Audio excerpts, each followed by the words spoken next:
시청자 여러분께 문화 인사드립니다. 전해박당 훈장 윤목사입니다.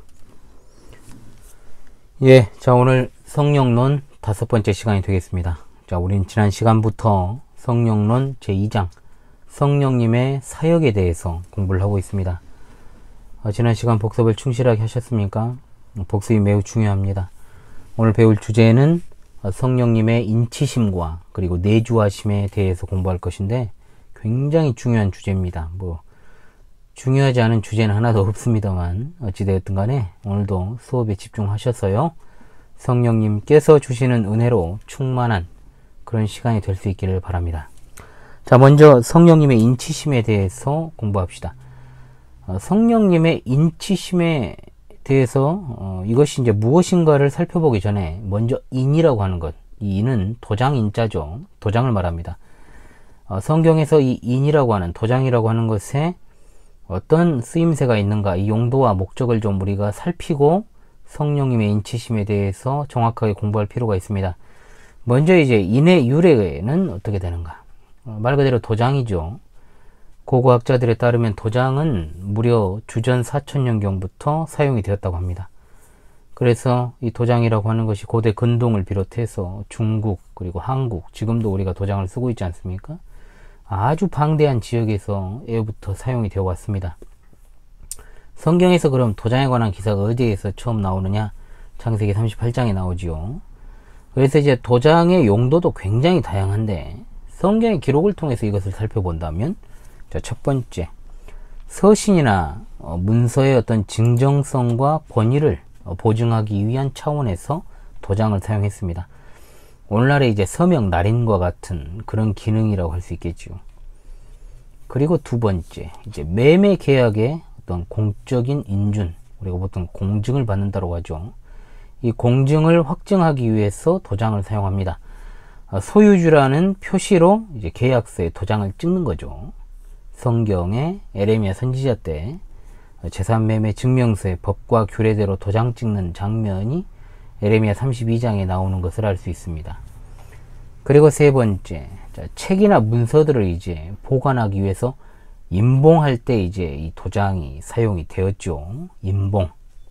그리고 네 번째, 어떤 직위에 임명받은 자의 권위와 그 권세를 증명하려고 도장을 사용했습니다. 자, 대표적으로는 바로가 요셉을 총리로 이제 임명하는 장면에서, 그리고 아하수에로 왕이 하만과 모르드게에게 인장 반지를 준 사실에서 이 사실이 잘 드러나고 있습니다. 그리고 다섯 번째, 아무도 변경할 수 없도록 대문이나 출입구에 임봉할 때 또 도장이 사용되었습니다. 성경에 다니엘이 사자굴에 던져졌을 때 돌을 굴려다가 그 입구를 막고 그 돌에 다리오 왕의 도장을 찍어서 봉한 사실이 등장을 하죠. 왕의 인장에 의해서 한번 봉해진 이상 그것은 변개할 수 없는 법령으로 이제 굳어지게 됩니다. 또한 신약 성경에서 예수님께서 장사 지낸 바 된 무덤의 돌에 빌라도가 임봉한 사실이 또 나옵니다. 이것은 로마 제국의 법령으로서 변개할 수 없다는 사실을 드러냅니다.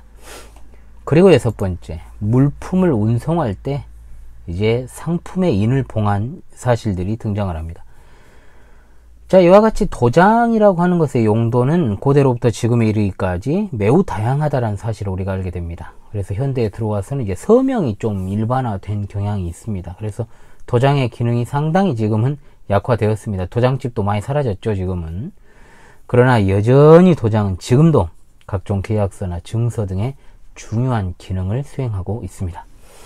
자, 그렇다면 이제 우리가 도장이라는 것이 어떤 것인지 알았기 때문에 성령의 인치심, 이것은 무엇인지를 좀 공부하도록 하겠습니다. 자, 성령의 인치심이라는 것은 성도가 구원을, 그 받은 구원을 확증하고 또한 안전하게 보존하시는, 자, 이것을 의미하는 것입니다. 그래서 인치심이라고 하는 것은 말 그대로 우리가 하나님의 소유, 즉 구원받은 백성임을 증명하기 위해서 성령으로 구원의 도장을 찍는 것, 이걸 갖다가 성령의 인치심이라고 부릅니다. 자, 여러분 잘 기억을 하십시오. 고린도후서 1장 21절 22절, 우리를 너희와 함께 그리스도 안에서 굳건하게 하시고 우리에게 기름을 부으신 이는 하나님이시니 그가 또한 우리에게 인치시고 보증으로 우리 마음에 성령을 주셨느니라. 성령 인치심에 대해서 나오지요. 여기서 주목해야 될 것은 성령께서 우리를 인치는 주체가 아니고 성령 스스로가 하나님의 도장이 되신다라는 측면에 여러분 주목을 하십시오. 성령으로 우리가 하나님의 소유임이 증명이 된다라는 것이죠. 따라서 성령께서 우리 안에 들어오셔서 이제 이후에 살펴볼 이걸 내주라고 그럽니다. 성령님의 내주하심, 영원토록 우리 안에 거하신다라는 것을 뜻하지요. 하나님께서 성령이라는 도장을 가지고 우리가 하나님의 소유임을 확증하고 보증하시기 위해 마치 등기 권리증에다가 인감도장을 찍는 것처럼 우리 마음 안에 도장을 찍는 것입니다.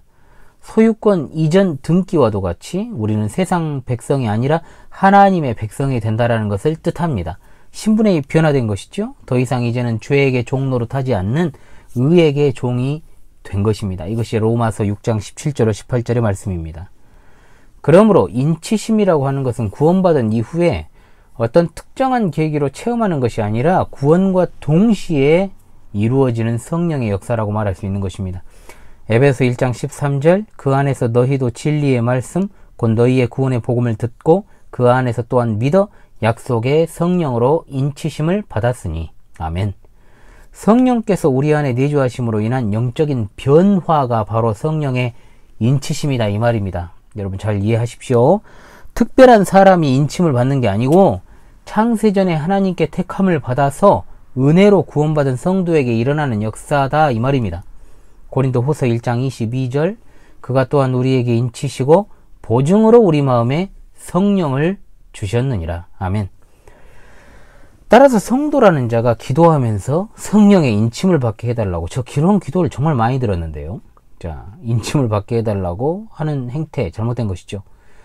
자, 왜 이게 잘못된 것인지를 우리가 알아야 됩니다. 또 이단이나 사이비 집단에서 입맞은 자 시험을 치르는 일들을 하더군요. 저 구라천지교 같은 경우에 모두 다 이것이 성령의 인치심에 대해서 전혀 모르는 무지한 천박한 행태에 불과하다라는 것을 여러분 기억해야 됩니다. 이래서 성령론을 공부하는 것이 중요한 겁니다. 성령의 인치심으로 인해서 성도들은 구원 영생을 영원토록 보장받게 되는 겁니다. 성도의 행동과 의지가 안전한 보장을 받게 된다는 말이죠. 인생을 살아가는 중에 유혹이나 어떤 시험에 빠져서 죄를 짓기도 하고 또 실족할 위기에 처하기도 합니다만 성도의 심령에는 궁극적으로 성령님의 도장이 찍혀져 있기 때문에 성도는 안전하게 하나님의 나라에 도착하게 되는 것입니다. 이것은 전적인 하나님의 은혜입니다. 하나님의 은혜에 의한 것입니다. 인간의 선에 좌우되는 것이 결코 아니라는 거죠. 성도들은 구속의 날까지 인치심을 받았기 때문에 도장이 찍혀 있기 때문에 자신이 하나님의 소유된 그 사실을 믿고 흔들리지 말고 확신 있게 신앙생활을 해 나가야 될 것입니다. 자, 성령 인치심 잘 공부하셨으리라 생각하고 이제 성령님의 내주하심에 대해서 공부를 하겠습니다. 자, 성령님께서 성부 하나님께서 성자 그리스도 안에서 구원받기로 창세전에 작정된 자들을 중생하게 하시는 순간부터 중생함을 받은 자들의 영혼에 성령님이 내주하시게 됩니다. 성령님의 내주는 그리스도께서 부활하신 후 승천하시기 직전 제자들에게 하신 약속의 성취입니다. 성령께서는 오순절에 강림하셔서 중생한 신자들 안에 내주하고 계십니다. 성령님의 내주가 곧 구원의 여정의 기초가 되는 것이죠. 자, 그렇다면 이제 성령님의 내주하심에 관한 성경 말씀들을 살펴보도록 하겠습니다. 여러분 잘 들으십시오. 요한복음 14장 16절로 17절입니다. 내가 아버지께 구하겠으니 그가 또 다른 보혜사를 너희에게 주사 영원토록 너희와 함께 있게 하리니 그는 진리의 영이라 세상은 능히 그를 받지 못하나니 이는 그를 보지도 못하고 알지도 못함이라. 그러나 너희는 그를 아나니 그는 너희와 함께 거하시며 또 너희 속에 계시겠음이라. 아멘. 로마서 8장 9절입니다. 만일 너희 속에 하나님의 영이 거하시면 너희가 육신에 있지 아니하고 영에 있나니 누구든지 그리스도의 영이 없으면 그리스도의 사람이 아니라. 요한일서 3장 24절입니다. 그의 계명을 지키는 자는 주 안에 거하고 주는 그의 안에 거하시나니 우리에게 주신 성령으로 말미암아 그가 우리 안에 거하시는 줄을 우리가 아느니라. 아멘. 요한일서 4장 13절 그의 성령을 우리에게 주심으로 우리가 그 안에 거하고 그가 우리 안에 거하시는 줄을 아느니라. 에스겔 36장 26절로 27절. 또 새 영을 너희 속에 두고 새 마음을 너희에게 주되 너희 육신에서 굳은 마음을 제거하고 부드러운 마음을 줄 것이며 또 내 영을 너희 속에 두어 너희로 내 율례를 행하게 하리니 너희가 내 규례를 지켜 행할지라. 하나님께서는 에스겔 선지자를 통해서 이스라엘 백성이 바벨론 포로 생활에서 돌아오고 또 포로 생활 중에 범한 죄를 회개해서 영적으로 회복될 것이다 라는 사실을 예언하고 그 예언이 성취될 것을 또한 에스겔 선지자를 통해서 약속하셨습니다.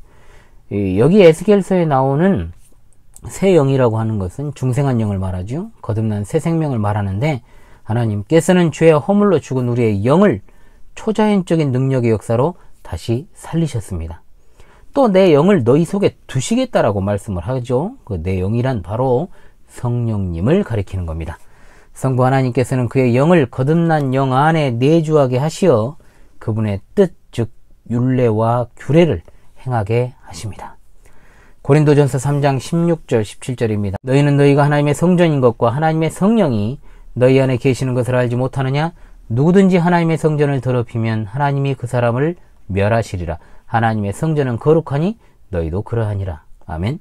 고린도전서 6장 19절입니다. 너희 몸은 너희가 하나님께로 받은 바 너희 가운데 계신 성령의 전인 줄을 알지 못하느냐? 너희는 너희 자신의 것이 아니라.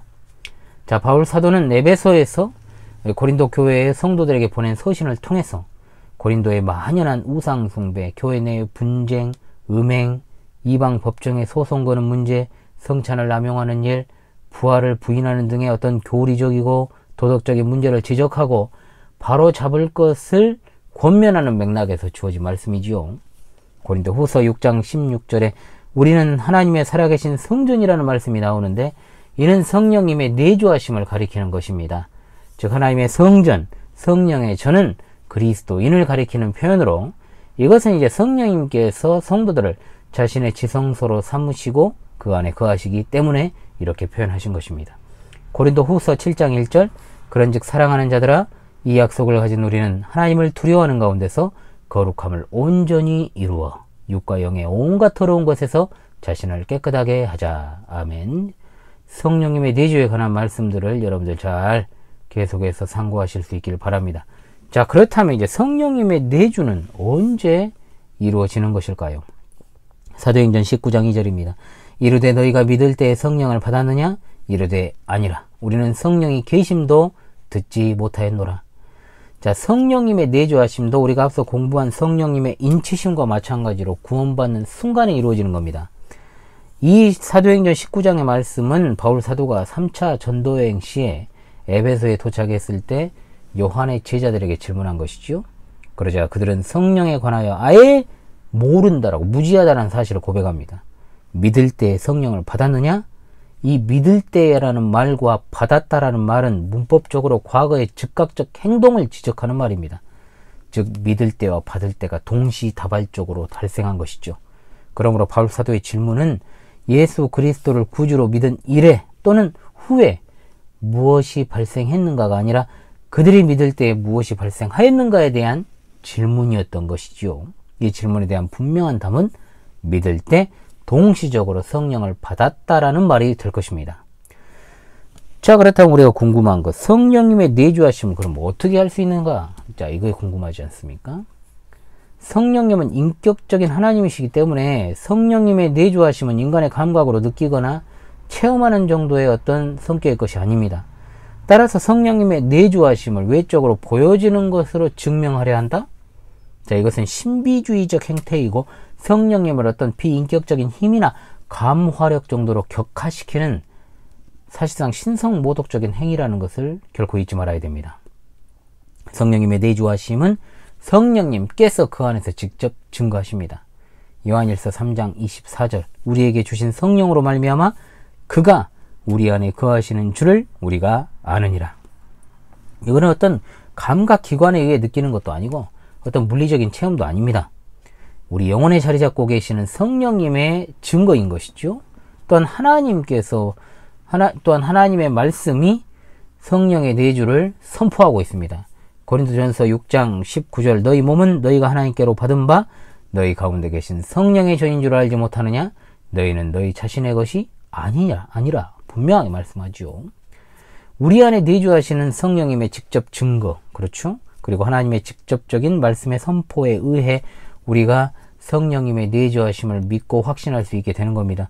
어떤 자들은 말합니다. 성도가 죄를 범하면 성령님이 마치 내주하시지 않는 것처럼, 소위 들락날락 하시는 것처럼 생각을 하는데, 죄는 분명히 우리가 성령의 내주하심을 인식하는 것에 있어서 장애를 주고 초래하고, 또 성령께서 떠나가신 것처럼 생각하게 하거나 성령의 사역을 방해하는 것은 분명하지만 성령님의 내주하심이 뒤집혀지는 일은 없습니다. 따라서 우리의 경험이라고 하는 것은 성령님의 내주하심에 대한 지표는 결코 될 수 없다. 기억하십시오. 그러면 방금도 말씀드렸지만 성령님이 떠나가실 수 있습니까? 한번 대답해 보십시오. 성령님이 떠나가실 수 있습니까? 하나, 둘, 셋. 없죠. 없어요. 성령님의 내주하심은 영원합니다. 영구적이라는 것이죠. 상당수의 교인들이 성령님의 내주하심이 영구적이냐 아니면 일시적인가, 여기에 대한 의문을 많이 품고 있는 것 같습니다. 신자가 어떤 특정한 죄를 지으면 성령님이 떠나시고 또 회개하면 다시 성령이 임재하시는 것처럼 이해하는 모습을, 솔직히 그렇게 이해하지 않더라도 행태적으로 그런 모습을 보인다라는 것이죠. 학습에 의한 것이 아니라 자연스러운 인간의 도덕과 양심에 의한 것이라면 사실 이것을 이해하지 못할 일도 아니긴 합니다. 그러지만 주님께서는 요한복음 14장 16절에서 내가 아버지께 구하겠으니 그가 또 다른 보혜사를 너에게 주사 영원토록 너희와 함께 있게 하시리니. 아멘. 성령님이 명칭해서 우리가 공부를 했지 않습니까? 보혜사는 성령이시고 그 뜻은 안위자, 위로자, 조력자, 상담자, 변호사, 대언자라는 뜻입니다. 영원토록 너희와 함께 있게 하신다. 승천하셔서 하나님 보좌 우편에 좌정하신 예수님께서 더 이상 우리에게 육체로 임재하시는 것이 아니라 성령님의 영적인 임재로 대치하신다라는 뜻입니다. 따라서 주님께서 우리와 세상 끝날까지 항상 함께 하신다라는 말씀은 그야말로 진리 중에 진리가 되는 것이죠. 성령께서는 우리 안에 계신 하나님이시고 우리 안에 내주하시는 성령님은 우리를 감독하실 뿐만 아니라 우리의 전 생애를 지도하시는 분이십니다. 따라서 죄라고 하는 것이 중생한 자의 마음에서 성령을 떠나가게 하신다면 그 죄가 신자들을 불신자로 만든다라는 의미가 되어버리지 않습니까? 성령께서 내주하시지 않는다는 말은 곧 그가 거듭난 자가 아님을 의미하기 때문입니다. 죄가 신자에게 끼치는 악영향을 부정할 수 없습니다. 죄는 성령을 분명히 근심하게 한다라고 했고 성령 충만함을 가져오지 못한다라고 했으며 성령의 열매를 맺지 못하게 하는 것이 사실입니다. 그러나 성령의 내주하심은 하나님의 전적인 은혜의 선물이기 때문에 이것은 영구적인 것이죠. 여러분 이 차이를 결코 잊지 마시고 정확하게 인식할 수 있기를 바라겠습니다. 자, 여기까지 공부를 하고요. 다음 시간에는 이제 기름 부음에 관해서 정확한 이해를 하고 그 다음에 이어 성령님의 중재 강구의 사역에 대해서 공부를 하도록 그렇게 하겠습니다. 여러분 이 시간 성령님의 인치심과 성령님의 내주하심에 대해서 여러분 다시금 복습을 확실하게 하시고요. 다음 시간에 뵙도록 하겠습니다. 여러분 이번 시간도 수고하셨습니다. 지금까지 제네박당 훈장 윤목사였습니다. 감사합니다.